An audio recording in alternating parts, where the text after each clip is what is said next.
Imagine करो अगर मैं आपसे कहूं कि एक आदमी ने जेल के अंदर खाना छोड़ दिया और उसके बाद ब्रिटिश गवर्नमेंट, इंडिया के बिगेस्ट दलित लीडर और पूरा हिंदू सोसाइटी सबको एक ही टेबल पर बैठना पड़ा और सिर्फ एक फास्ट की वजह से इंडिया की इलेक्टोरल पॉलिटिक्स हमेशा के लिए बदल गई।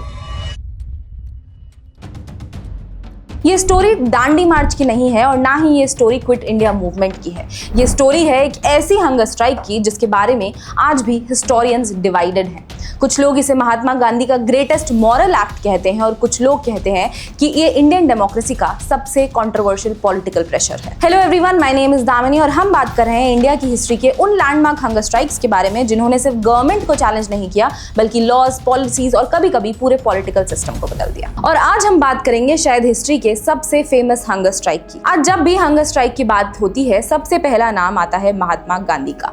लेकिन एक इंटरेस्टिंग फैक्ट शायद आप नहीं जानते, महात्मा गांधी ने कभी भी फास्टिंग को पॉलिटिकल ब्लैकमेल नहीं माना। उनके लिए फास्टिंग एक स्पिरिचुअल डिसिप्लिन था, एक सेल्फ प्योरिफिकेशन और एक मॉरल अपील था।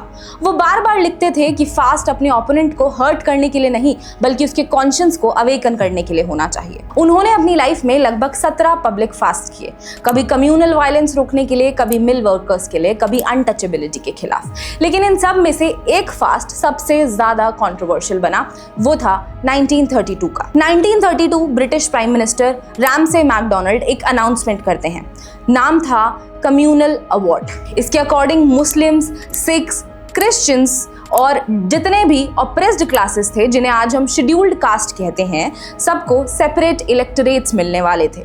अब सेपरेट इलेक्टोरेट का मतलब क्या? सिंपल लैंग्वेज में अगर समझेंगे तो अगर दलित कम्युनिटी के लिए सेपरेट इलेक्टोरेट होता तो दलित वोटर्स सिर्फ दलित कैंडिडेट्स को इलेक्ट करते, बिल्कुल वैसे ही जैसे उस टाइम मुस्लिम्स के लिए अलग इलेक्टोरेट था।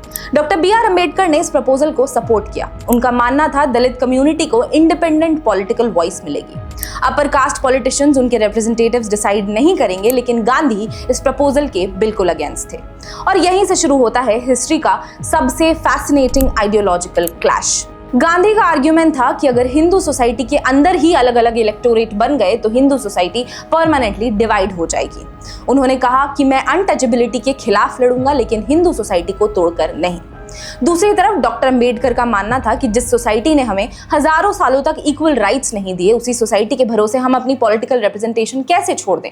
दोनों लीडर्स अपने अपने पर्सपेक्टिव से गलत नहीं थे। ये सिर्फ पॉलिटिक्स का इशू नहीं था, ये इशू था रिप्रेजेंटेशन, इक्वालिटी और सोशल जस्टिस का।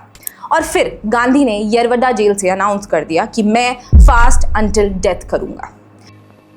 Mahatma Gandhi, the 63-year-old leader of 300 million people, stands ready today to give his life for the cause of political independence in India.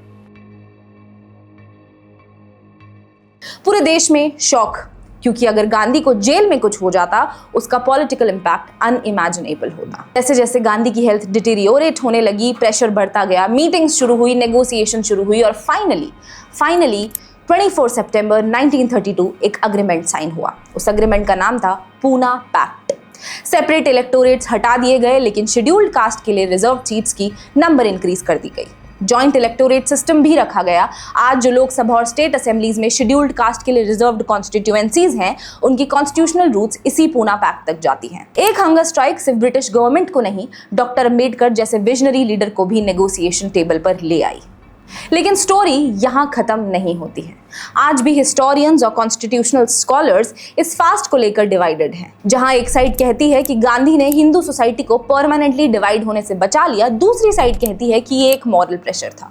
Doctor Ambedkar खुद बाद में लिखते हैं कि गांधी के फास्ट ने उनके पास प्रैक्टिकली कोई भी ऑप्शन नहीं छोड़ा। और इसी वजह से आज भी कॉन्स्टिट्यूशनल लॉ और पॉलिटिकल फिलॉसफी में एक इंपॉर्टेंट क्वेश्चन जरूर पूछा जाता है, क्या किसी लीडर को अपनी लाइफ रिस्क पर रखकर पॉलिटिकल नेगोशिएशन को ज्यादा फेवर करना चाहिए या डेमोक्रेसी में आर्ग्यूमेंट्स, डिबेट्स और वोटिंग ही फाइनल डिसीजन होने चाहिए।